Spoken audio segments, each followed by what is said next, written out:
Tasty dosa যদি খেতে হয় টেস্টি চাটনি অবশ্যই দরকার হয়। আর এই চাটনিটা হচ্ছে লাল চাটনি, মানে রেড চাটনি বলে। চলুন দেখে ফেলি কীভাবে করেছি। আমি 3 টেবিল স্পুন ছোলার ডাল, 3 টেবিল স্পুন উড়দ ডাল মানে বিউলির ডাল আর জিরে ভালো করে শুকনো খোলায় ভেজে রেখেছি।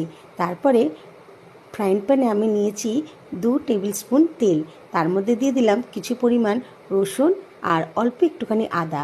আর এর মধ্যে দিয়েছি পেঁয়াজ, দিয়েছি 2টা বড় ছোট ছোট করে কেটে দিয়েছি, আর টমেটো দিয়েছি 4টে।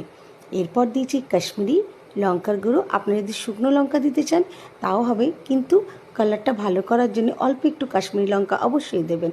আর দিয়ে দিলাম হিং, স্বাদ মতো নুন। ভালো করে আমি ভেজে নিলাম।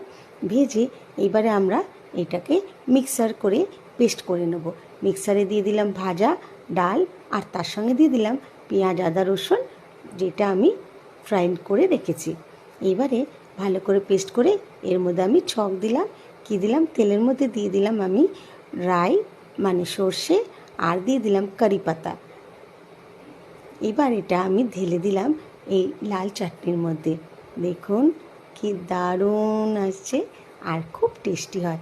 আপনারা অবশ্যই বাড়িতে করে নেবেন, ধোসার জন্যে খুবই দরকার। টাটা।